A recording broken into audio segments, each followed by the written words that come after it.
سیدہ عائشہ صدیقہ رضی اللہ تعالی عنہا کی بارگاہ میں کچھ عورتیں آئیں، کہنے لگیں ام المؤمنین کیا ہم بالوں کو رنگ کر سکتی ہیں؟ کیا ہم فلاں کپڑا پہن سکتی ہیں؟ کیا ہم فلاں ہار پہن سکتی ہیں؟ سیدہ عائشہ صدیقہ رضی اللہ تعالی عنہا نے فرمایا یہ سب کام تمہارے لیے کرنا جائز ہے، ساری زینت کو تم اختیار کر سکتی ہو۔ ایک ہے زینت کو اختیار کرنا، یعنی کوئی بھی فیشن کو اختیار کر لینا، ایک ہے کوئی فیشن اختیار کر کے نامحرم کو دکھانا، یہ ایک الگ چیز ہے۔ اسلام یہ نہیں کہتا کہ عورت زینت ہی اختیار نہ کرے، بالکل سادگی میں رہے، میک اپ بھی نہ کرے، بلکہ جیسا وہ بن ٹھن کے رہنا چاہتی بن ٹھن کر رہے۔ ایک ہے زینت اختیار کرنا اور ایک ہے زینت کا اظہار کرنا۔ زینت اختیار کرنا جو شریعت کی حدود میں ہے سب جائز، لیکن اس کا اظہار کرنا، اس کا اظہار اپنے شوہر کے لیے جائز، نامحرم کے لیے جائز۔ یعنی زینت کو اختیار کیجیے، ایسا نہیں ہے کہ اسلامی کوئی عورت ہے تو وہ میک اپ نہیں کر سکتی ہے یا زمانے کے حساب سے جو ڈیزائننگ کے سوٹس ہیں وہ نہیں پہن سکتی ہے۔ ساری زینت کے وہ اختیار کرے، لیکن نامحرم کو دکھانے کے لیے نہیں، بلکہ اپنے محرم شوہر کو دکھانے۔ سیدہ عائشہ نے فرمایا ساری زینت تمہارے لیے حلال ہے، لیکن اپنے شوہر کو دکھانے کے لیے، اپنے محرم کو دکھانے کے لیے، نہ کہ نامحرم کو دکھانے کے لیے۔ وَأَن يَسْتَعْفِفْنَ خَيْرٌ لَهُنَّ۔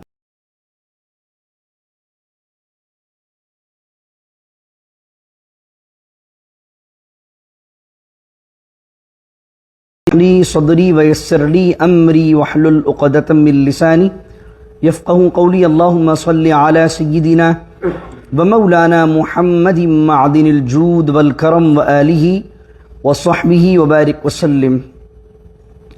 والقواعد من النساء اللاتی لا یرجون نکاحا فلیس علیہن جناح ان یضعن ثیابہن غیر متبرجات بزینہ وان یستعففن خیر لہن واللہ سمیع علیم۔ صدق اللہ مولانا العظیم۔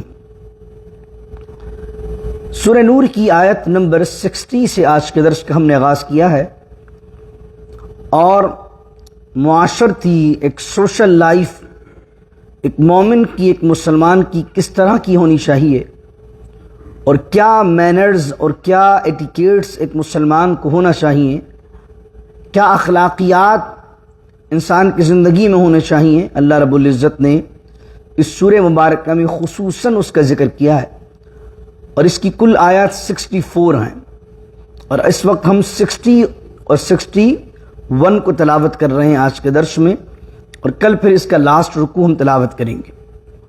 اس سے پہلے آپ نے دیکھا کہ اس کے چوتھے رکوع میں اللہ رب العزت نے مردوں کو حکم دیا کہ وہ اپنی نگاہوں کی حفاظت کریں، نگاہوں کو جھکا کر رکھیں اور شرمگاہ کی حفاظت کریں۔ پھر مسلمان عورتوں کو پردے کا حکم دیا، وَقُلْ لِلْمُؤْمِنَاتِ يَغْضُضْنَ مِنْ أَبْصَارِهِنَّ، کہ مسلمان عورتوں کو بھی کہہ دیجئے پیارے کہ یہ بھی اپنی نگاہوں کو نیچے رکھیں اور اپنی شرمگاہ کی حفاظت کریں، اور اپنے سینوں پر جو ہے وہ پردہ ڈالیں، اپنے سینوں پر جو ہے اوڑھنی کو ڈالیں۔ اب یہاں پر اللہ رب العزت ایک بوڑھی عورت کے پردے کے احکام کو بیان کر رہا ہے۔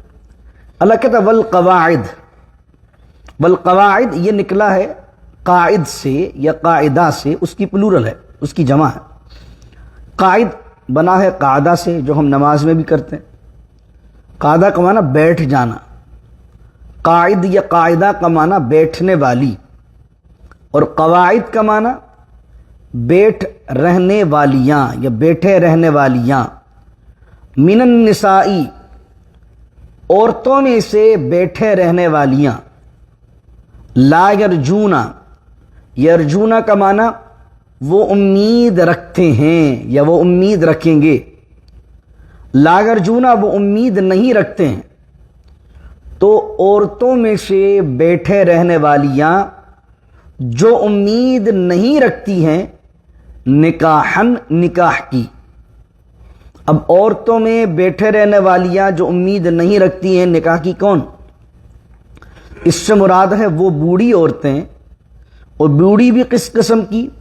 بوڑھی کو اللہ نے یہاں پر ضعیف کہہ کر نہیں پکارا ہے یا ضعیفہ کہہ کر نہیں پکارا ہے، بلکہ قواعد کہہ کر پکارا ہے۔ یعنی اتنی بوڑھی ہو جائے کہ چلنا پھرنا دشوار ہو جائے۔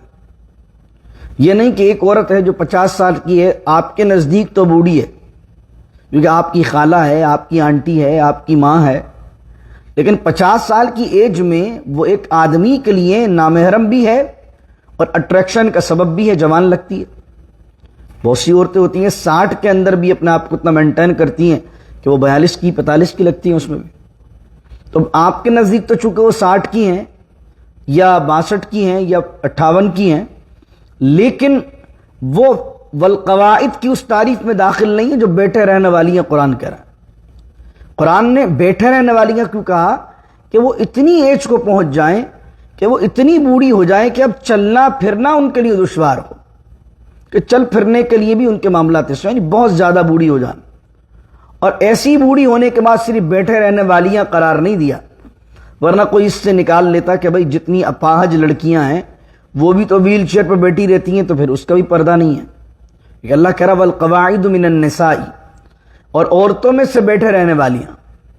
اب اللہ نے آگے بیان فرمایا کون بیٹھے رہنے والیاں؟ لا یرجون نکاحا، کہ امید نہیں رکھتی ہو وہ نکاح کی، یعنی اب ان کے دل میں نکاح کی خواہش نہ ہو، یعنی کہ اب ان کی ایج اتنی ہو گئی ہو کہ وہ جو شہوات کے وہ جو ڈیزائرز ہوتی ہیں وہ ڈیزائرز ان کے دل میں بالکل نہ رہی ہوں، نکاح کی کوئی خواہش ان کے دل میں نہ رہی ہو۔ ایسی اگر کوئی عورت ہے، ان دونوں پہلوؤں کو نوٹ کیجئے گا، ایسا نہیں کہ ہر جو عورت 50 سے ابو ہے اس کی بات ہو رہی ہے، یہ اس عورت کی بات ہو رہی ہے جو اتنی زیادہ بوڑھی ہے کہ اب اسے نکاح کی امید نہیں ہے، اور دوسری اتنی زیادہ بوڑھی ہے کہ اپنے چلنے پھرنے کے معاملات میں بھی مسائل پیش آ چکے ہیں۔ تو اللہ کہہ رہا ہے فَلَيْسَ عَلَيْهِنَّ جُنَاحٌ، تو نہیں ہے، لیس مانے نہیں ہے، علیہن ان بوڑھی عورتوں پر، جناح کا معنی حرج، کوئی گناہ نہیں ہے ان بوڑھی عورتوں پر کوئی گناہ۔ کیا گناہ؟ کہ ان یضعنا، کہ وہ اتار کر رکھ دیں، ثیابہن، اپنے کپڑوں کو، ان پر کوئی حرج اور کوئی گناہ نہیں ہے کہ وہ اپنے کپڑوں کو اتار کر رکھ دیں۔ کیا مراد اس سے؟ کہ کیا سارے کے سارے کپڑے اتار کر بوڑھی عورتیں رکھ سکتی؟ یہ تو مراد نہیں ہے۔ قرآن تو یہ بیان کر رہا ہے اپنے کپڑوں کو اتار کر رکھ دیں، ان پر اب گناہ نہیں ہے۔ اس سے مراد کپڑے اتار کر رکھنا نہیں ہے، بلکہ ظاہری لباس کے اوپر ایک جو لباس ہوتا ہے جس کو آپ چادر کہتے ہیں، جس کو آپ اوڑھنی کہتے ہیں، جس کو باقاعدہ اسکارف وغیرہ کہتے ہیں۔ اب اتنی بڑی بوڑھی عورت ہے کہ چلنے پھرنے میں مشکل پیش آ رہی ہے، اب اگر آپ برقع اس کو پہناتے ہیں اور وہ طبیعت کی وجہ سے اس کو بوجھ محسوس کر رہی ہے، یا طبیعت کی ناسازگی کی وجہ سے اسے گرمی لگتی ہے، گھبراہٹ ہوتی ہے، یا وہ اپنا وجود سنبھالنا اس کے لیے مشکل ہے، تو پھر وہ برقع وغیرہ کیسے سنبھالے گی، یا چادر یا اوڑھنی وغیرہ کیسے سنبھالے گی؟ تو ایسی صورت کے اندر اللہ کہہ رہا ہے اس پر کوئی حرج نہیں ہے کہ وہ اپنی جو اوڑھنی ہے وہ اتار دے۔ جب کچھ لوگ شلوار قمیض پہن کر یہ بات کہتے ہیں کہ بھئی یہ بھی تو پردہ ہے، دوپٹہ نہیں پہنتے، اوڑھنی نہیں لیتے، اسکارف نہیں لیتے، اور ان سے کہا جائے تو کہ بھئی پردہ ہی ہے، یہ بھی تو پردہ ہے، وہ ننگے تھوڑی گھوم رہے ہیں، تو مجھے پھر بتائیے کہ پھر اللہ تعالیٰ اس آیت کے اندر کس چیز کو پردہ کہہ رہا ہے؟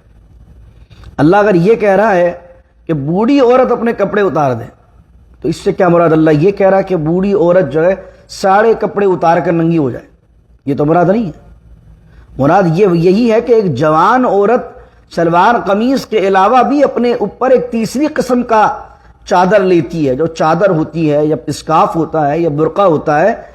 اللہ کہہ رہا ہے جوان عورت تو وہ لے گی، اور بوڑھی عورت پر اللہ نے کہا فَلَيْسَ عَلَيْهِنَّ جُنَاحٌ أَن يَضَعْنَ ثِيَابَهُنَّ، اور ان بوڑھی عورتوں پر کوئی گناہ نہیں ہے کہ وہ اوڑھنی کو اتار کر رکھ دیں، یعنی کہ وہ پردہ نہیں بھی کرتی جوان عورت کی طرح، تو ان کے لیے جائز ہے۔ لیکن یہ دیکھ لیجئے بوڑھی عورت کون سی ہو، جس کو میں نے شروع میں بیان کیا۔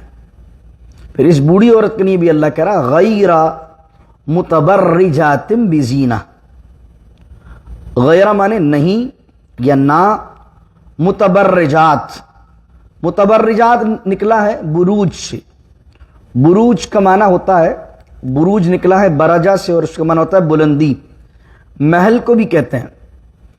اور آسمان کے اندر جو پلانٹس ہیں، جو سیارے ہیں، ان کی جو منزلیں ہیں ان کو بھی کہتے ہیں، جس کو قرآن نے کہا والسماء ذات البروج، اور آسمان کی قسم جو کہ ذات البروج ہے، ستاروں والا ہے، منزلوں والا ہے۔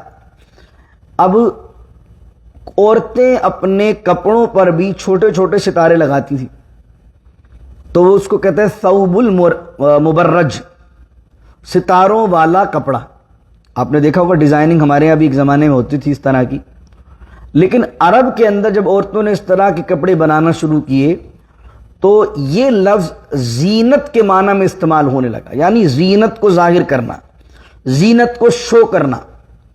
تو برج معنی بلندی یا زینت کو ظاہر کرنا، و متبرجات ظاہر کرنے والیاں، بزینت زینت کو۔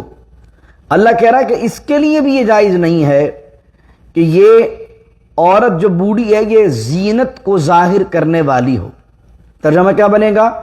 اور بیٹھے رہنے والیاں عورتوں میں سے جنہیں نکاح کی امید نہیں ہے، ان پر کوئی گناہ نہیں ہے کہ وہ اپنے اضافی کپڑے اتار کر رکھیں، نہ کہ وہ زینت کو ظاہر کرنے والیاں ہوں۔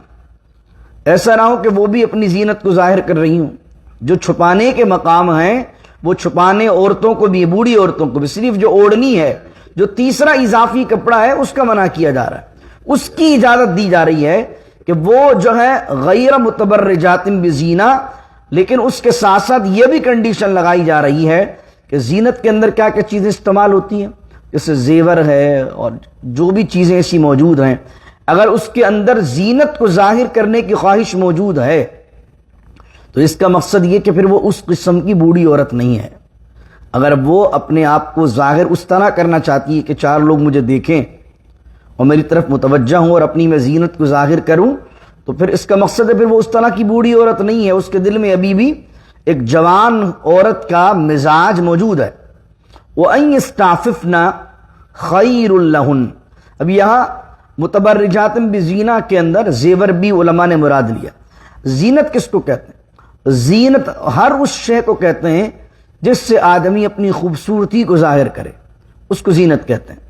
اللہ رب العزت قرآن کریم میں بے شمار مقامات پر زینت کا لفظ استعمال فرمایا اللہ رب العزت نے کہ ہم نے انا زینا السماء الدنیا بزینت الکواکب، اور ہم نے مزین کیا ہے آسمان کو بزینت الکواکب، کواکب کے ذریعے، کوکب مانے ستارے، ستاروں کے ذریعے سے اللہ نے ان کو مزین کیا۔ تو زینت کس چیز کا نام ہے کہ بدن پر کوئی ایسی چیز پہننا جس سے اظہار مقصود ہو زینت کا، اس کو بھی زینت کہتے ہیں۔ اب سید عائشہ صدیقہ رضی اللہ تعالی عنہا کی بارگاہ میں کچھ عورتیں آئیں، کہنے لگیں ام المؤمنین کیا ہم بالوں کو رنگ کر سکتی ہیں؟ کیا ہم فلاں کپڑا پہن سکتی ہیں؟ کیا ہم فلاں ہار پہن سکتی ہیں؟ سید عائشہ صدیقہ رضی اللہ تعالی عنہا نے فرمایا یہ سب کام تمہارے لیے کرنا جائز ہے، ساری زینت کو تم اختیار کر سکتی ہو۔ ایک ہے زینت کو اختیار کرنا، یعنی کوئی بھی فیشن کو اختیار کر لینا، ایک ہے کوئی فیشن اختیار کر کے نامحرم کو دکھانا، یہ ایک الگ چیز ہے۔ اسلام یہ نہیں کہتا کہ عورت زینت ہی اختیار نہ کرے، بالکل سادگی میں رہے، میک اپ بھی نہ کرے، بلکہ جیسا وہ بن ٹھن کے رہنا چاہتی ہے بن ٹھن کر رہے۔ ایک ہے زینت اختیار کرنا اور ایک ہے زینت کا اظہار کرنا۔ زینت اختیار کرنا جو شریعت کی حدود میں ہے سب جائز، لیکن اس کا اظہار کرنا، اس کا اظہار اپنے شوہر کے لیے جائز، نامحرم کے لیے جائز نہیں۔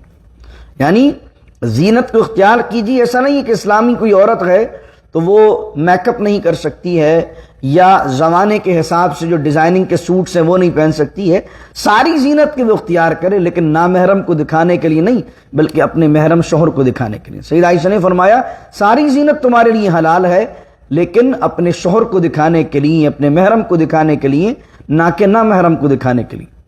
یہ بوڑھی عورت کے حکام بیان کرنے کے بعد اللہ نے کہا وَأَن يَسْتَعْفِفْنَ خَيْرٌ لَهُنَّ، اور اگر وہ پرہیزگاری اختیار کریں، ان یستعففن نکلا ہے عفت سے۔ عفت کا معنی ہوتا ہے اپنے آپ کے اندر ایسی صلاحیت پیدا کرنا جو آدمی کو شہوت کے کام سے روک دے، ایسی چیز اپنے نفس میں پیدا کر لینا۔ تو عفت کا معنی اپنے آپ کو بچانا۔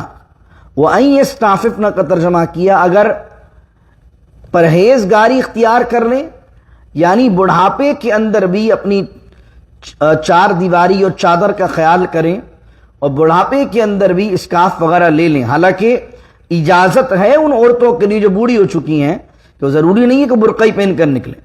جس طرح بوڑھی عورتیں ہو جاتی ہیں تو آپ نے دیکھا ہوگا ایک چادر لیتی ہیں، وہ چادر لے کر سامان لینے جا رہی ہیں، سودا سلف لینے جا رہی ہیں، ان کے بھی جائز ہے. لیکن اللہ کہہ رہا ہے وَأَن يَسْتَعْفِفْنَ خَيْرٌ لَّهُنَّ. لیکن اگر یہ بوڑھی عورتیں بھی اگر جو ہے پرہیزگاری کو اختیار کرتی ہیں، خیر لہن، تو یہ ان کے لیے بہت بہتر ہے، بہت بہتر. یعنی بہتر پھر بھی یہی ہے کہ پردے کا خیال کیا جائے. واللہ سمیع علیم، اور اللہ تعالیٰ سننے والا ہے اور جاننے والا ہے. اب آخری آیت ہے آج کے درس کی، اور آیت تھوڑی طویل ہے، سمجھیے گا، بہت اہم آیت ہے. اور دیکھیے ہمارا رب کتنا کریم ہے، اور انسانیت کے ہر شعبے کی، اور جو محروم ہیں انسانیت میں، جن کو پوری دنیا توجہ نہیں دیتی ہے، ان پر بھی میرا رب کس طرح توجہ فرماتا ہے. اللہ کہتا ہے لیس علی الاعمى حرج، نہیں ہے اعمیٰ پر کوئی حرج، کوئی تنگی. اعمیٰ کہتے ہیں اندھے کو، نہیں ہے اندھے پر کوئی حرج، کوئی تنگی نہیں ہے اس کے لیے، کوئی مشکل نہیں ہے. ولا علی الاعرج حرج، وہ نہیں ہے آرج پر کوئی حرج. آرج کس کو کہتے ہیں؟ آرج کا معنی لنگڑا، جس کی ٹانگ نہ ہو، جو چل نہ سکتا ہو صحیح طرح. وہ نہیں ہے لنگڑے پر کوئی حرج. ولا علی المریض حرج، وہ نہیں ہے کسی مریض پر کوئی حرج. ولا علی انفسکم، اور نہیں ہے تمہارے نفس پر، یعنی تمہارے اپنے اوپر بھی کوئی حرج اور کوئی تنگی نہیں ہے. کس بات پر تنگی نہیں ہے؟ کس بات پر انہیں مشکل نہیں ہے؟ کس مسئلے پہ حرج نہیں ہے؟ اب اگلا معاملہ بیان اب ہو رہا ہے. پہلے بندے بیان کر دیے، کون کون؟ اندھا، مریض، لنگڑا، اور ولا علی انفسکم، اور آدمی خود. کس بات میں حرج نہیں ہے؟ ان تأکلوا من بیوتکم، کہ تم کھاؤ اپنے گھروں سے. میں ترجمہ پڑھتا ہوں پھر ایکسپلین کرتا ہوں. ان تأکلوا، کہ تم کھاؤ، من بیوتکم، تمہارے گھروں سے، او بیوتی آبائکم، یا تمہارے باپوں کے گھروں سے. اس میں باپ بھی داخل ہے، اور باپ کا باپ دادا بھی داخل ہے، نانا بھی داخل ہے. اسی وجہ سے پلورل استعمال کیا ہے. اگر صرف ابو یا فادر ہی مراد ہوتا، گرینڈ پیرنٹس مراد نہیں ہوتے، تو پھر صرف ہوتا ابن کا لفظ ہوتا، آبائی کا لفظ نہیں ہوتا. تو ابن کا آبا جب استعمال کیا ہے تو مراد یہ کہ جتنے بھی اوپر تک فور فادرز چلے جائیں. او بیوتی امہاتکم، اور کوئی حرج نہیں ہے کہ تم کھاؤ اپنی ماؤں کے گھروں سے. او بیوتی، بیوت بیت کی جمع ہے، تو بیوت بیوت بار بار آئے گا، تو بیوت کا معنی گھروں، بیت معنی گھر. جس طرح کہتے ہیں بیت اللہ، اللہ کا گھر، تو بیوت بیت کی جمع ہے. او بیوت امہاتکم، اور تمہاری ماؤں کے گھروں سے کھاؤ، کوئی حرج نہیں تم پر. او بیوتی اخوالکم، اور اپنی ماموں کے گھروں سے کھاؤ تو کوئی حرج نہیں تم پر. او بیوتی خالاتکم، اپنی خالاؤں کے گھر سے، ایک پیچھے چھوٹ گیا امہاتکم، اس کے بعد میں نیچے آ گیا ڈائریکٹ. او بیوتی امہاتکم، اور کھاؤ اپنی ماؤں کے گھروں سے، اور ماں کے بعد جو ہے خالہ کا ذکر نہیں ہے، بلکہ او بیوتی اخوانکم. اخوان بھائیوں کو کہتے ہیں نا، اخوان المسلمین تنظیم میں بھی نہیں ہے. او بیوتی اخوانکم، اور کوئی حرج نہیں ہے تم پر کہ کھاؤ اپنے بھائیوں کے گھروں سے. او بیوتی اخواتکم، اور کوئی حرج نہیں ہے تم پر کہ کھاؤ اپنی بہنوں کے گھروں سے. او بیوتی اعمامکم، اعمامکم نکلا ہے عمون سے، عمون کا معنی چاچا. او بیوتی چاچا بھی داخل ہے، تایا بھی داخل ہے. او بیوتی اعمامکم، اور کوئی حرج نہیں ہے تم پر کہ تم کھاؤ اپنے چاچاؤں کے گھروں سے. او بیوتی عماتکم، اور کوئی حرج نہیں ہے تم پر کہ تم کھاؤ اپنی پھپھوؤں کے گھر سے. او بیوتی اخوالکم، اور کوئی حرج نہیں ہے تم پر کہ تم کھاؤ اپنے ماموں کے گھر سے. او بیوتی خالاتکم، اور کوئی حرج نہیں ہے تم پر کہ تم کھاؤ اپنی خالاؤں کے گھر سے. او ما ملکتم مفاتحہ، یا تم مالک ہوئے ان کی چابیوں کے، جن گھروں کی چابیوں کے یا جن کے خزانوں کے تم مالک ہوئے، ان گھروں پر بھی تمہارے لیے کھانا جائز ہے۔ او صدیقکم، اور کوئی حرج اور کوئی گناہ نہیں ہے تم پر کہ تم کھاؤ اپنے دوستوں کے گھروں سے۔ آدھی آیت ہوئی ہے، پہلے اس کی ایکسپلینیشن سن لیں۔ معاملہ یہ تھا کہ دو معنی بیان کیے گئے ہیں اس آیت کے، اور دو حصوں میں اس کو تقسیم کیا گیا ہے۔ ایک معنی تو یہ بیان کیا گیا کہ اس زمانے میں لوگ جہاد پر جاتے اور سفر پر جاتے تھے، تو جو اندھا تھا یا کوئی مریض تھا یا لنگڑا تھا، وہ بندہ جہاد پر نہیں جا سکتا تھا، تو اس لیے لوگ کیا کرتے کہ اس کو اپنی چابی دے کر چلے جاتے کہ ہماری غیر موجودگی میں تم ہمارے گھر کی ٹیک کیئر کرنا۔ اور دوسری طرف آیت نازل ہو گئی تھی کہ اے ایمان والوں، اپنے بھائیوں کے ناحق مال نہ کھاؤ، تو لوگ احتیاط کرتے تھے، کسی کے گھر پر کھانا تک بھی نہ کھاتے تھے کہ گناہ میں نہ آ جائے۔ اب کیا ہوتا تھا کہ جو مریض ہے گھر کی ٹیک کیئر بھی کر رہا ہے اور پیچھے گھر پہ کچھ چیز موجود ہے، جیسے ایک بندے کے گھر میں باغ ہے، اس باغ کے فروٹ نہیں کھا سکتا تھا، تو اللہ رب العزت نے ان لوگوں کے لیے جو اپاہج اور معذور ہیں ان کے لیے کہا کہ اگر کوئی بندہ تمہیں چابی دے کر گیا ہے اور وہ موجود نہیں بھی ہے تو تم ان کے گھروں سے کھا سکتے ہو۔ ایک تو معنی یہ بیان کیا۔ دوسرا معنی جو کافی اس کے قریب لگتا ہے آیت کہ وہ معنی یہ ہے کہ اس زمانے میں کیا ہوتا تھا کہ اندھا، کیونکہ اندھا جب کسی کے ساتھ کھائے گا، سوچئے تو اندھا کھائے گا تو گرائے گا بھی۔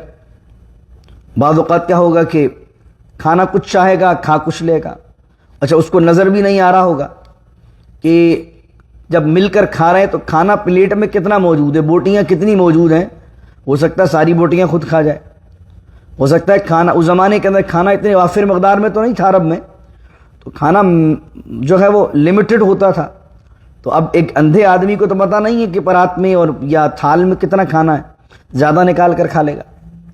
تو اب کیا تھا کہ کچھ لوگ اندھے کو بٹھاتے ہوئے گن کرتے تھے کہ یار اندھے کے ساتھ کھانا کھائے، پتہ نہیں کس اسٹائل سے کھائے، تو ہو سکتا ہے میں گنا ہے۔ اور اندھا بھی اس سوچ کے ساتھ دعوتوں میں جانا چھوڑ دیتا تھا، کسی کے گھر جانا چھوڑ دیتا تھا کہ یار میں اندھا ہوں، لوگ پتہ نہیں میرا مذاق اڑائیں گے، مذاق بنائیں گے اور لوگ میری وجہ سے پریشان ہوں گے، تو اس وجہ سے وہ بھی کہیں جانا آنا بند کر دیتا تھا۔ دوسرا بندہ والا علی العارج، لنگڑا آدمی ہے، تو اب اس کے ذہن میں یہ بات آتی تھی کہ یار میں چل نہیں سکتا ہوں، تو لوگوں کے لیے اگر میں کہیں جاؤں گا، کسی کے گھر پر جاؤں گا تو زحمت بنوں گا، میں چل نہیں سکتا ہوں، میرے لیے کرسی لگائی جائے گی یا میرے لیے کوئی جگہ رکھی جائے گی، تو باقاعدہ میں ایک جگہ گھیر لوں گا۔ تو وہ بھی گھر میں آئسولیٹ ہو جاتا تھا اور لوگ بھی اسے بوجھ سمجھتے تھے۔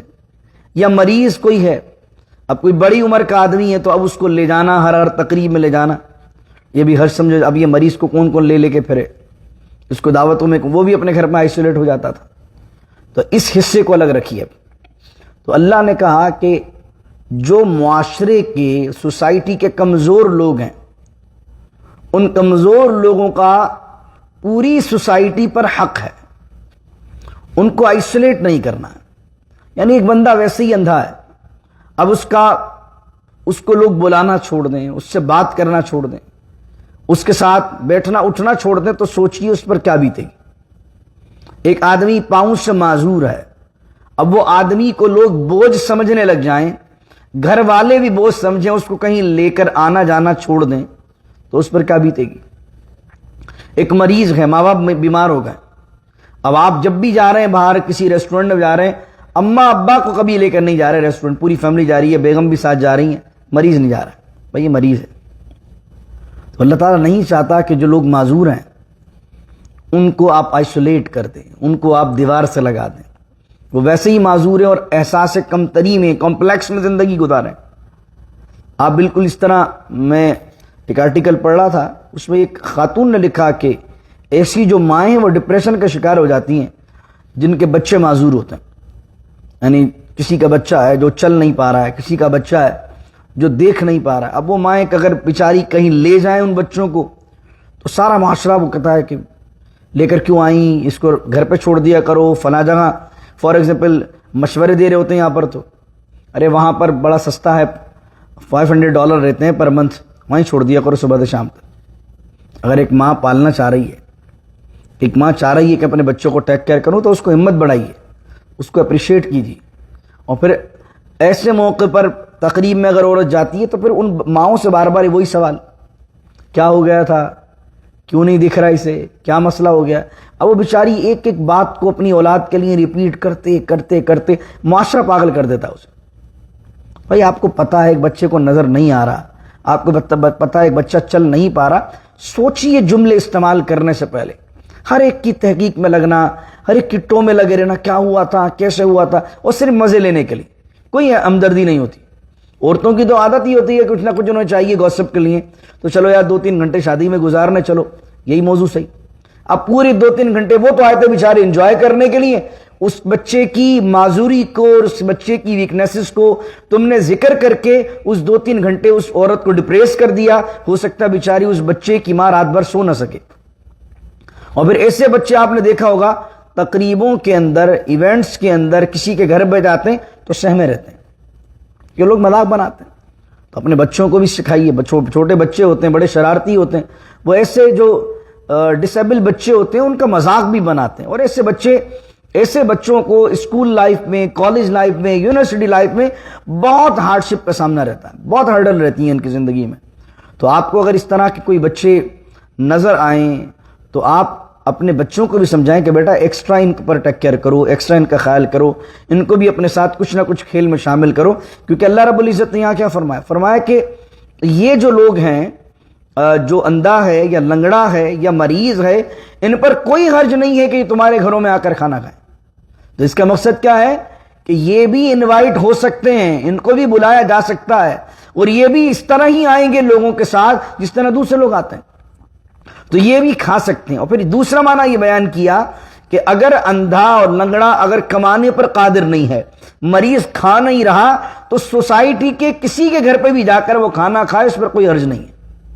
یعنی یہ تمہاری ذمہ داری ہے کہ تم ان کو الاؤ کرو، یعنی تمہارے علاقے میں کوئی تمہارا نیبر ایک اندھا آدمی ہے، وہ کام کیسے کرے گا، وہ بیچارہ بلائنڈ ہے، یا پھر ایک لنگڑا آدمی ہے، پاؤں سے معذور ہے، وہ کام نہیں کر سکتا، کمائے گا کیسے؟ یا پھر ایک مریض آدمی ہے اور اس طرح کا مرض شامل ہے کہ کمائے گا کیسے؟ اب کھانے پینے کا اس کے لیے مسئلہ ہے تو اس پر کوئی حرج نہیں ہے، نہ اس پر کوئی حرج ہے نہ تم پر کوئی حرج ہے، اس کو کھلاؤ۔ دوسری بات یہ فرمائی گئی کہ تم پر بھی کوئی حرج نہیں ہے کہ تم کھاؤ، الوالا علی انفسکم ان تاکلوا من بیوتکم، کہ تم کھاؤ اپنے گھروں میں۔ اب یہ بات سمجھ میں نہیں آتی، اپنے گھر میں تو آدمی کھاتا ہی، اس میں کون سی حرج کی بات ہے؟ یعنی میں آپ کو چلتا بھائی آپ اپنے گھر پہ کھانا کھا لیا کریں، کوئی حرج کی بات نہیں، تو آپ کہیں آپ اپنے گھر پہ کھلائیں تو بات کریں، میرے گھر پہ تو میں کھاؤں گا، ناشتہ بھی کروں گا، وہاں نہیں کھاؤں گا تو کہاں کھاؤں گا؟ تو یہ بات کیوں فرمائی گئی؟ آپ دیکھیں یہاں پر اتنے سارے رشتہ داروں کو ذکر کیا اللہ نے، لیکن اللہ نے بیٹوں کا اور بیٹیوں کا ذکر نہیں کیا۔ اگر آپ نوٹ کریں تو اب دیکھیں، پڑھتے چلے جائیں، آبائکم امہاتکم اخوانکم اخواتکم امامکم اماتکم اخوالکم خالاتکم، سب بیان کر دیے، ماموں چاچا پھپھو سب بیان ہے، لیکن بیٹا بیٹی کا ذکر نہیں ہے، کیونکہ مفسرین فرماتے ہیں کہ اللہ نے جو کہا نا تمہارے گھروں پر کوئی حرج نہیں تم کھاؤ، اس سے مراد وہ گھر ہیں جو تمہارے بیٹوں کے ہیں، جو تمہاری بیٹیوں کے گھر ہیں۔ اگر تمہارے بیٹے کا گھر ہے تو پھر حدیث کو یاد کر لیجیے، ایک شخص آیا کہنے لگا یا رسول اللہ صلی اللہ علیہ وسلم، میرے باپ کا میرے مال میں کتنا حصہ ہے؟ حضور علیہ السلام نے فرمایا انتا و مالک لابیک، تو بھی اور تیرا مال بھی تیرے والد کا ہی ہے۔ تو باپ کو حق ہوتا ہے کہ وہ بیٹے کے گھر پہ جا کر کھا سکے، یہ اس کو فرمائیے تمہارا گھر ہے۔ اللہ نے یہ نہیں کہا تیرے بیٹے کا گھر، اللہ نے کیا کہا باپ کے لیے، بندے کے لیے، بیوتکم یہ تیرا گھر ہے۔ اللہ نے بیٹی کے گھر کو یہ نہیں کہا بیٹی کا گھر، اللہ نے کہا بیوتکم یہ بیٹی کا گھر بھی تمہارا گھر ہے۔ لیکن ہم جس کلچر و معاشرے میں رہتے ہیں، وہاں پر ہم اس معاشرے میں رہتے ہیں کہ بھائی بیٹی کے گھر پہ جا کر کھانا جو ہے وہ، یہ تو روایت نہیں ہے، تو رواج ہی نہیں ہے ہمارے۔ بیٹی کے گھر پہ کھانا، ہم پانی بھی نہیں پئیں گے، کچھ ایسی روایتیں بھی ہیں۔ بھائی اللہ کہہ رہا ہے کہ تمہارا گھر ہے، پھر اب تو بیٹوں کا گھر، بیٹوں کا گھر ایسا ہو کہ بہویں اس طرح کا رویہ رکھتی ہیں شوہر کے ماں باپ کے ساتھ، کہ شوہر کے ماں باپ اگر چلے جائیں گھر پر، اگر وہ الگ بھی رہتے ہوں تو وہ ڈر رہے ہوتے ہیں کہ یار ابھی ایسے ٹائم پہ جانا چاہیے جو کھانے کا وقت ہو، کیونکہ اگر بغیر ٹائم کے گئے اور کھانا مانگ لیا تو بہو کا مزاج خراب ہو جائے گا اور بچہ بھی نہیں پوچھے گا کہ بھائی کھانا وانا دینا ہے کہ نہیں دینا. یا اگر امریکہ لے کر آ گئے یا پاکستان انڈیا میں اپنے پاس رکھا ہوا ہے تو بہو پابندی لگا دیتی ہے ماں باپ پر بھی کہ بھائی آپ جو ہے نا وہ کچن میں نہیں جایا کریں, آپ فریج میں نہیں جایا کریں, اور پھر اس کو بہانہ بنا دیا جاتا ہے کہ آپ بیمار ہیں, آپ اگر ہاتھ لگا دیں گے تو اس میں جیمز لگ جائیں گے, جیمز لگ جائیں گے تو بچے بیمار ہو جائیں گے. ارے خدا کے بندو, تم پر بھی یہ وقت اترنا ہے, تمہیں بھی بوڑھا ہونا ہے, اس منزل پر تمہیں بھی آنا ہے. اس طرح کی زیادتیاں بوڑھوں کے ساتھ, بوڑھے والدین کے ساتھ, بوڑھے ماں اور بچے بھی, باپ بیٹا بھی خاموش تماشائی بن کے, بے غیرت بن کے بیٹھا ہوا ہے کہ بہو آپ کے ماں باپ کے بارے میں ایسی بات کر رہی ہے کہ آپ کے ماں باپ کو گھر میں رہتے ہوئے آئسولیٹ کر رہی ہے اور کوئی حق اور کوئی رائٹ ان کو نہیں دے رہی, اور بیٹا بھی ہاتھ باندھ کے کھڑا ہوا. کہیں ساسیں ظلم کر رہی ہیں تو کہیں بہویں ظلم کر رہی ہیں, دونوں طرف سے معاملات خراب ہیں. تو اس لیے اللہ رب العزت نے بیٹوں کے اور بیٹیوں کے گھر کو اللہ نے کہا یہ تمہارے گھر ہیں, ان تاکلوا من بیوتکم, تم کھاؤ, تمہیں اجازت ہے. تو جب تمہارے ماں باپ تمہارے گھر میں آئیں یا تمہارے گھر میں موجود ہوں تو ان کو کہو امی ابا جو دل چاہے آپ بتائیے آپ کو کھانا کیا ہے, آپ بتائیے آپ کی فیوریٹ ڈش کیا ہے, آپ مجھے بتائیے. بیگم کو کہہ دے وہ مینیو بنے گا, امی ابا آئے ہوئے ہیں پاکستان انڈیا سے, وہ مینیو بناؤ جو امی کو پسند ہو, وہ مینیو بناؤ جو ابا کو پسند ہو. گھر میں وہ کھانے بناؤ تاکہ ان کے مزاج کے کھانے بنے, یا وہ مزاج کے کھانے کھائیں تو ان کے دل سے دعائیں نکلیں. اللہ کہہ رہا ان تاکلوا من بیوتکم. پھر اللہ تعالیٰ اب رشتہ داریوں کو بیان کرتا ہے کہ رشتہ داروں کے اندر یقیناً آپ سوچئے نا کہ ان کے گھروں میں جن رشتہ داروں کی اللہ ذکر کر رہا ہے کہ ان کے گھر پر بھی کھانا کھا سکتے ہو, ان کے گھر پر بھی کھانا کھا سکتے ہو, تو مطلب کیا ان کے گھر پہ جاؤ گے تو کھانا کھاؤ گے نا, تو جاؤ گے اور پھر وہ لوگ دعوت کریں گے تو کھاؤ گے نا, یعنی وہ بلائیں گے. تو اس سے مقصد کیا ہو گیا, اسلام الگ الگ رہنے کا, رشتہ داریاں توڑنے کا حکم نہیں دیتا. اسلام تو اتنی محبت کا حکم دیتا ہے رشتہ داروں میں آپس میں کہ آنا جانا رہے اور کھانا کھلانا رہے. بار بار کیا ہے, کھانا کھا سکتے ہو, کھانا کھا سکتے ہو, کھانا کھا سکتے ہو. ایک معنی مفسر نے یہ بھی بیان کیا کہ جب پردے کے احکام نازل ہو گئے تو کچھ لوگوں کے ذہن میں آیا کہ یار وہ جو ہماری دعوتیں چلتی تھیں, وہ ہم ایک دوسرے کے گھر پہ آتے تھے جاتے تھے, تو اب تو یہ پردے کے احکام آ گئے, تو اب تو اتنی سختی آ گئی ہے کہ ہم تو جتنی ہماری سوشل لائف تھی وہ سب ختم. اب تو نہ ہم کہیں کسی کے یہاں جا سکتے ہیں نہ آ سکتے ہیں, نہ کہیں جانا ہوگا نہ کہیں آنا ہوگا. تو اللہ رب العزت نے اس پر یہ آیت نازل فرمائی کہ ایسا نہیں ہے کہ پردے کے احکام آ گئے تو اب تم کسی کے یہاں دعوت میں نہیں جا سکتے, تمہارے رشتہ داروں میں آنا جانا نہیں ہو سکتا, آنا جانا ہونا چاہیے. اور کس کس کے گھر پہ جا سکتے ہو اب سمجھ لیجئے, میں نے پورا مفہوم بیان کیا آپ کے سامنے. او بیوت آبائکم او بیوت امہاتکم, اب تمہارے دادا کا گھر ہے, تمہارے نانا کا گھر ہے, جاؤ جا کے کھا سکتے ہو. امہاتکم, امہاتکم ماں کا گھر, ماں کا گھر اس طرح بھی ہو سکتا ہے کہ ماں باپ کی سپریشن ہو گئی ہے, باپ الگ گھر میں رہتا ہے, ماں الگ گھر میں رہتی ہے, اور آپ الگ گھر میں رہتے ہیں, ماں کے گھر پہ جا رہے ہیں تو وہاں پر بھی کھا سکتے ہیں. یا فار ایگزامپل ماں کا گھر ہے لیکن ماں نے شادی دوسری کر لی ہے, آپ الگ رہتے ہیں اور ماں اپنے دوسرے شوہر کے ساتھ رہتی ہے, اب آپ اس کے گھر جا رہے ہیں تب بھی آپ جا کر کھا سکتے ہیں. اخوانکم اور اخواتکم کی وجوہات کی, بہنیں اور بھائی, بھائیوں اور بہنوں کے گھر پر بھی جا کے کھا سکتے ہیں. ہمارے کلچر میں کیا کہ بہن کے گھر پر بھائی اگر کھائے تو بھائی کتا ہوتا ہے, استغفر اللہ.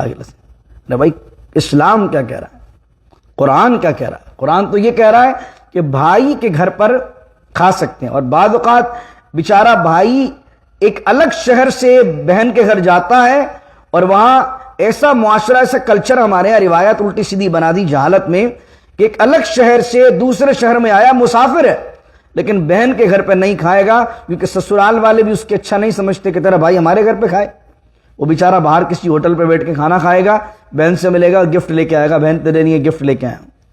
سسرال والوں کا گفٹ تو چاہیے لیکن بہو کے بھائی کو ایک وقت کا کھانا نہیں کھلا سکتے, اور اگر وہ کھلا سکتے ہیں بیچارے, وہ تو چاہ رہے ہیں, اور یہ بھائی سب نہیں بھائی میری ممی نے منع کیا, ہمارے یہاں یہی نہیں, ہم بہن کے گھر کا پانی بھی نہیں پیتے ہیں, بڑے فخر سے لوگ کہہ رہے ہوتے ہیں, الیاذ باللہ تعالی.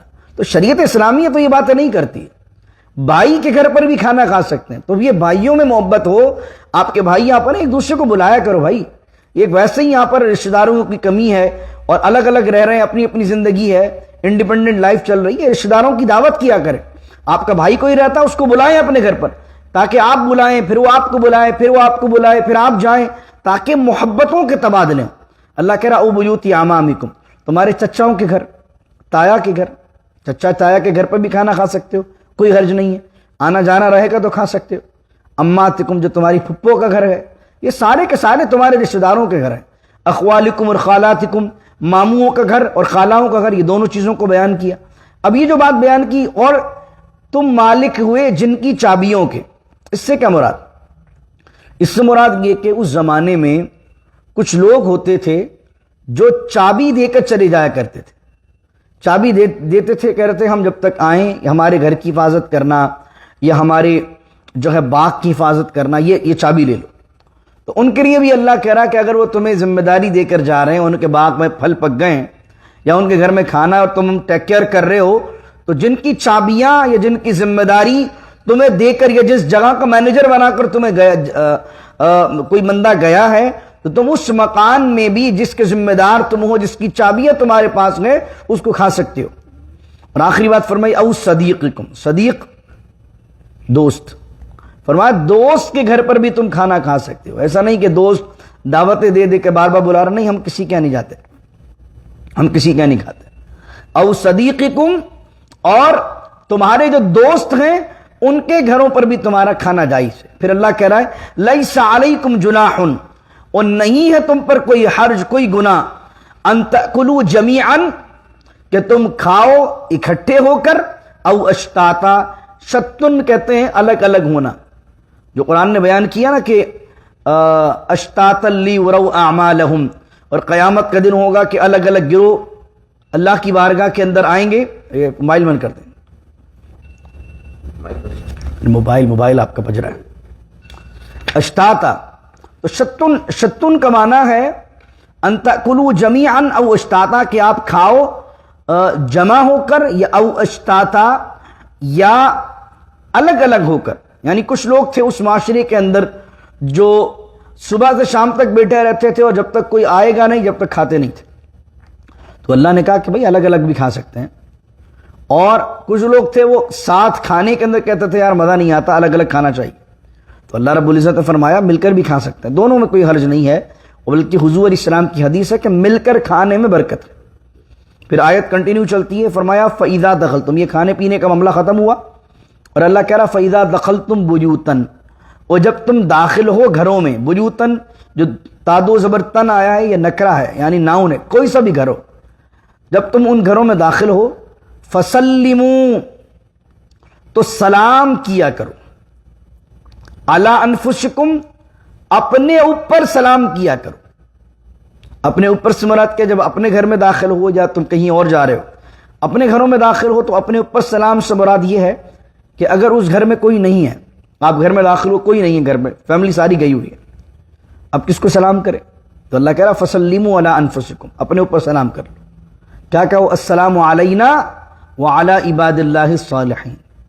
اور علامہ اللہ علی قاری رحمۃ اللہ علیہ فرماتے ہیں کہ اگر خالی گھر میں داخل ہو رہے ہو تو اپنے اوپر بھی سلام کرو اور حضور علیہ الصلوۃ والسلام پر بھی درود پاک پڑھ دو، السلام علینا وعلی عباد اللہ الصالحین، اللہم صلی علی محمد وعلی آلہ، حضور علیہ الصلوۃ والسلام پر بھی درود پاک پڑھ دیا۔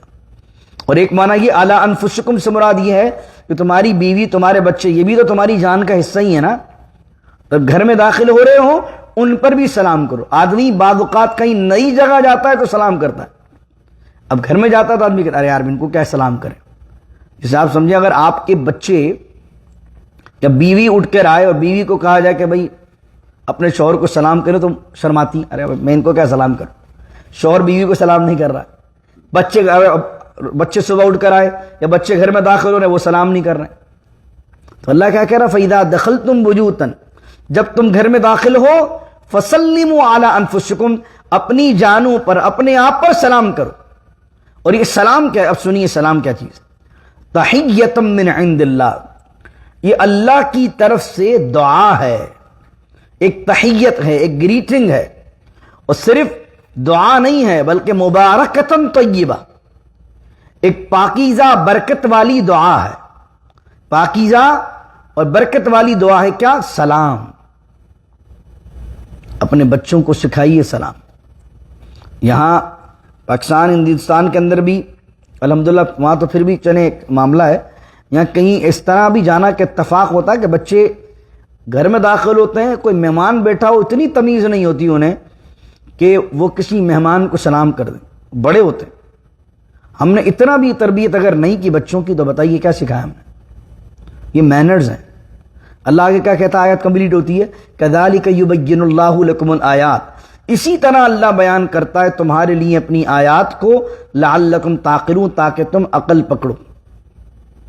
ڈاکٹر بن جانا عقل مند ہونے کی نشانی نہیں ہے، انجینئر بن جانا عقل مند ہونے کی نشانی نہیں ہے، بہت سارے پیسے بنا لینا عقل مند ہونے کی نشانی نہیں ہے، مینرز کا آنا یہ عقل مند ہونے کی نشانی ہے۔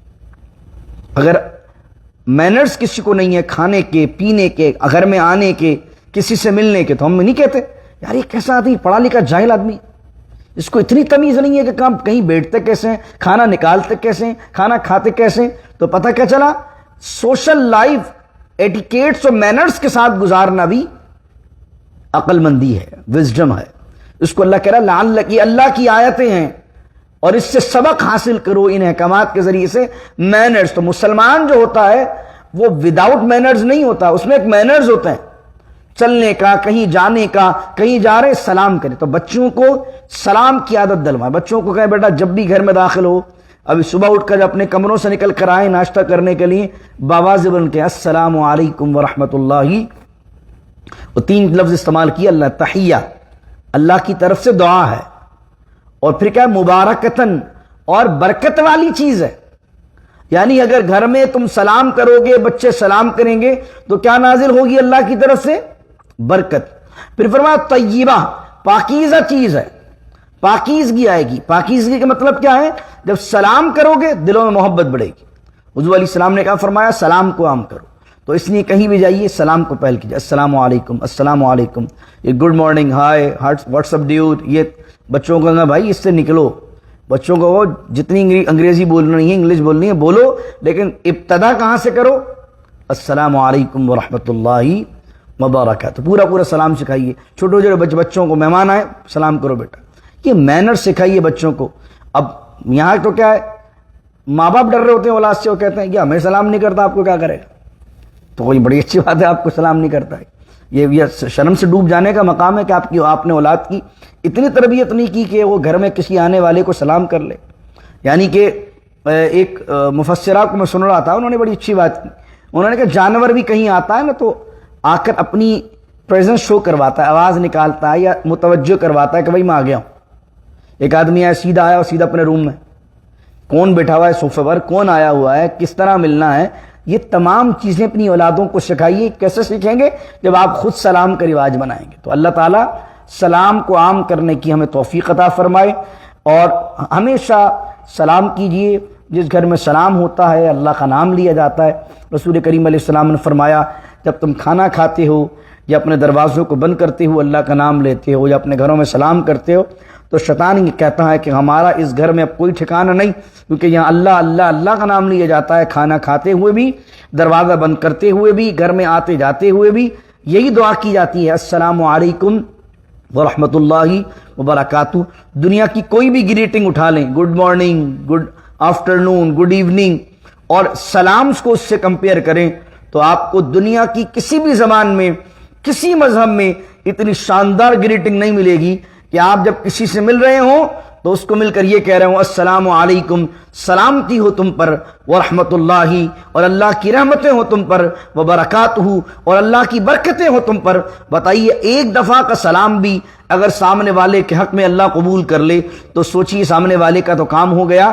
ایک صحابی رسول فرماتے ہیں میں حضور علیہ السلام میرے گھر پر تشریف لائے، حضور مجھے سلام کرنے لگے، السلام علیکم ورحمۃ اللہ وبرکاتہ۔ میں دروازے کے پیچھے کھڑا تھا، میں نے بیان کی تھی حدیث آپ کو تھوڑے دن پہلے، جب چوتھا رکوع میں بیان کر رہا تھا، وہ کہنے لگے وعلیکم السلام ورحمۃ اللہ وبرکاتہ۔ حضور علیہ السلام نے آواز نہیں سنی، حضور نے دوسری مرتبہ کہا السلام علیکم ورحمۃ اللہ وبرکاتہ، جواب نہیں آیا۔ حضور نے تیسری مرتبہ کہا السلام علیکم ورحمۃ اللہ وبرکاتہ۔ اب صحابی دروازے کے پیچھے کھڑے اور بہت آہستہ آواز سے جواب دے رہے ہیں۔ حضور علیہ السلام کی عادت ہے، حضور نے سکھایا یہ ہے کہ کسی کے گھر پر جاؤ تو 3 مرتبہ دستک دو، اور جواب نہ آئے تو اب چوتھی مرتبہ بجانا نہیں ہے، واپس آ جانا ہے۔ حضور علیہ السلام نے 3 مرتبہ سلام کیا، واپس آنے لگے تو جیسے ہی حضور گھومے اور جیسے ہی مڑے فوراً صحابی حضور علیہ السلام کی بارگاہ میں آئے, دروازہ کھول کر ہاتھ چومے اور کہنے لگے یا رسول اللہ صلی اللہ علیہ وسلم میں نے پہلی مرتبہ میں ہی سلام سن لیا تھا. تو حضور علیہ السلام نے فرمایا جب پہلی مرتبہ سلام سن لیا تھا تو باہر کیوں نہیں آئے؟ تو کہنے لگے یا رسول اللہ میں یہ دیکھ رہا تھا کہ آپ میرے لیے دعا کر رہے ہیں, السلام علیکم ورحمۃ اللہ وبرکاتہ, السلام علیکم, اور آپ تو اللہ کے نبی ہیں, آپ کی ہر دعا قبول ہے. تو میں تو چاہ رہا تھا آپ دعائیں کرتے جائیں اور میں آمین کہتا جاؤں, میں آمین کہتا جاؤں. تو آپ نے 3 مرتبہ کہا, میں ہر سلام کے جواب ہاتھ باندھ کے پیچھے دے رہا تھا تاکہ آپ کی ہر دعا پر آمین کہوں اور آپ کی زبان مبارک سے میرے لیے جو دعا کے کلمات نکلیں اللہ تعالیٰ ان کو میرے حق میں قبول فرما لے اور اس کے ذریعے سے مجھے برکات عطا فرمائے. تو سلام کو عام کریں, یہ ایک دعا ہے. تو اس لیے آپ سب پر السلام علیکم ورحمۃ اللہ وبرکاتہ, اور اپنے گھر پر دوستوں کا, اپنے رشتہ داروں کا, بھائیوں کا, ان سب کا اہتمام کیا کریں. بہت برکت ہوتی ہے, بہت برکت ہوتی ہے. حضور غوث اعظم رضی اللہ تعالیٰ عنہ کا ایک فرمان ہے, فرمایا کھانا کھلانا آدھا دین ہے. کھانا کھلانا لوگوں کو دعوت کرنا. تو جمعے کی تقریب ہوتی ہے, ہم تو جب سے امریکہ آئیں جمعے کی نماز کے بعد ہم نے ایک ماحول بنایا ہوا ہے کہ میرے گھر پر بھی الحمدللہ تعالی ہم ہر جمعے کو چند لوگ ہمارے دوست وغیرہ ہم جمع ہوتے ہیں اور مل کر کھانا کھا لیتے ہیں, تاکہ ہفتے میں ایک ایونٹ ایسا ہو جائے جس کے اندر ملاقات ہو جائے, ملاپ ہو جائے. آدمی کی بہت ساری جو فرسٹریشن ہے, ڈپریشن ہے, دور ہوتا ہے اور آدمی اس طرح محبتوں کی تبادلے کرتا ہے. دعا کیجیے اللہ رب العزت سے, اللہ رب العزت ہمیں ہمارے رزق میں برکت دے, دونوں جہاں کی برکات عطا فرمائے. بسم اللہ الرحمن الرحیم, الحمدللہ رب العالمین والصلاة والسلام علی اشرف الانبیاء والمرسلین. ربنا ظلمنا انفسنا وان لم تغفر لنا وترحمنا لنکونن من الخاسرین. وصلی اللہ تعالی علی